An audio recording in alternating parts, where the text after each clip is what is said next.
Suprabhatam, Shri Gurubhyo Namaha.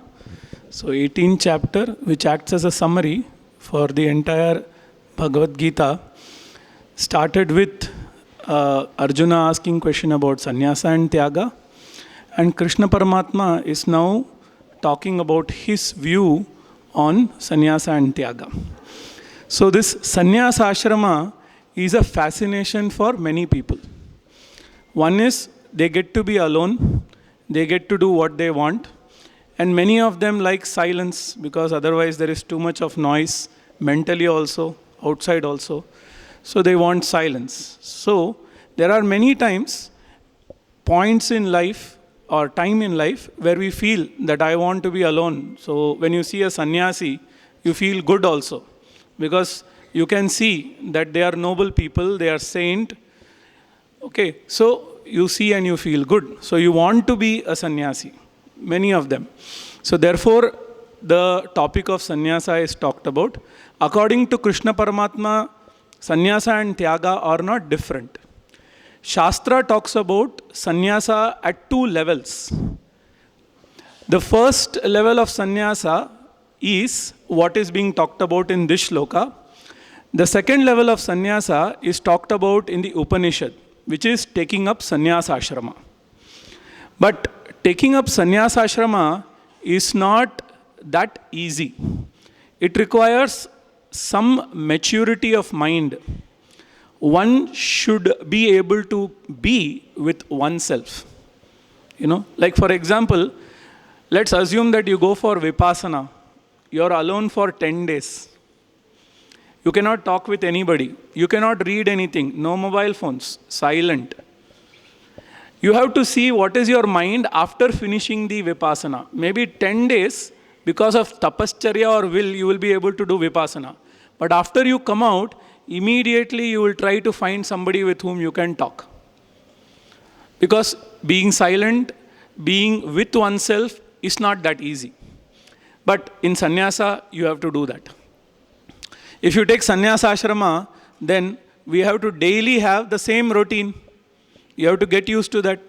Morning you get up, they will have parayana of bhashya or parayana of Upanishad mantra, and they will have a life wherein they worship God. Morning they will spend around 2 hours in the temple. They will have some service to do. So regularly that will be the life. So lifestyle will not be different. It's not that one day I go and see Hindi movie, Saturday, Sunday, another day I go play games. That is not the lifestyle usually that is done there. So there is a discipline and there is a continuous disciplined lifestyle they also lead. Same kind of dress they wear. Food also is not like super food. So it is just dal, roti. So whatever they get. If you go to Rishikesh or if you go to Haridwar, you will see how the sannyasis, real sannyasis also lead their life. And sometimes it becomes difficult. That's why when sannyasis come, after such a long isolation, they want to talk. Because we need connectivity with people for a kind of mental sanity.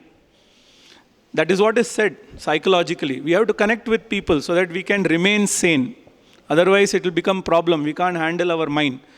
So therefore, you require connection. Most of them. But some of them, they outgrow that need. Outgrowing the need, not running away. Arjuna wanted to run away. It's not running away. They outgrow the need. And therefore, they can be with themselves and they are comfortable being with themselves. So these are the two important things, sannyasis. You see how they lead their life. So therefore, it is not easy for everybody to lead the life that way. And Krishna Paramatma therefore takes the first level of sannyasi here to explain this shloka. That level is taken. Let us look at it. What is sannyasa? When you are taking sannyasa means you continue doing yajna, dana, tapa. So let's look at the word split. Yajna, dana, tapaha, karma, na tyajam, karyam, eva, tat. Yajnaha, danam, tapaha, cha eva, pavanani, manishinam. So this is the split. So he's telling Sri Krishna Paramatma, before you come to the level of getting sannyasa ashrama, which is required for self-knowledge, you have to develop some qualification. And this qualification is developed through religious way of life. Religion is not to fight. Religion is a way of life. And what is the way of life that is being told in here? Yajnaha. Yajnaha in the form of Devata puja. You do some puja every day in the morning. You do puja of Tulasi. You do puja of go puja. All that happens here. You do Manushya Yajna. There are many people who come and visit. And when they visit, they are treated as Bhagavan, God. They are given that status. So Manushya Yajna is there. Deva Yajna is there. Then of course, people do Pitru Yajna. So there are different yajnas available which are contributory activities. That is called yajna, religious way of life. And religious way of life is a means to connect to God. And initially, God is very important in our life for psychological dependency. If you see old people, they are highly dependent on God.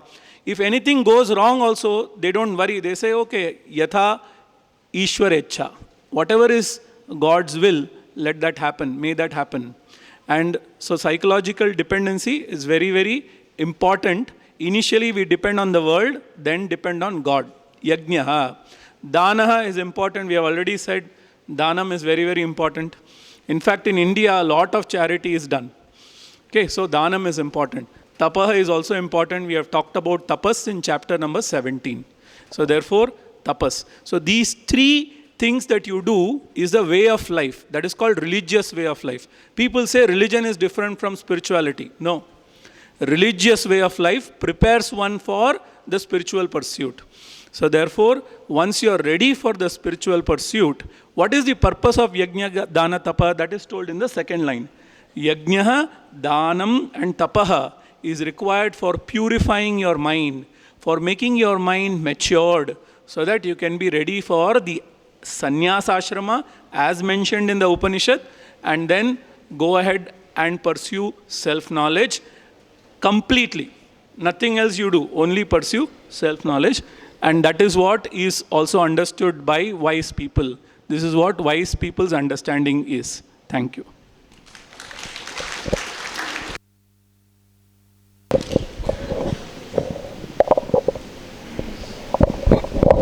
Suprabhatam. Good morning to all. Every Thursday was a special day for us. Which reference? With reference to Annapurna. Okay? Food. So day before yesterday also there was a sweet has been prepared. All of you know. We heard that there was a shortage around 80 to 100 people. Isn't it? That's what I got a report from the kitchen. That day was its shortage, not because people have increased suddenly from outside, not because preparation was less or ingredients were less. It's only because the taste of the sweet, which is generated by the golden hand of our Babanna.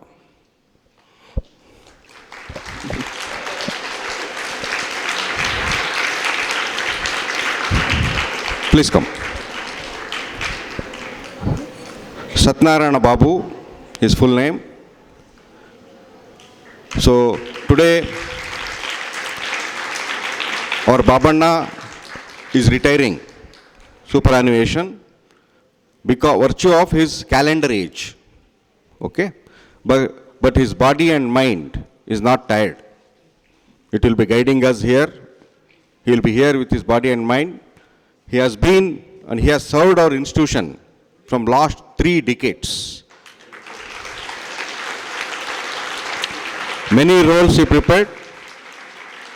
He is the champion cook, just like we have in history, Nala Maharaja, all-time champion cook. He is the all-time champion cook of Prashanti Kutiram. He has served many roles. He has worked in agriculture, maintenance, here and there. So wish him good luck for the future. Thank you, Babanaji. Sarve bhavantu sukhinah, sarve santu niramayah, sarve bhadrani pashyantu मा कश्चित् दुःखभाग् भवेत्। ओम शांति शांति शांति।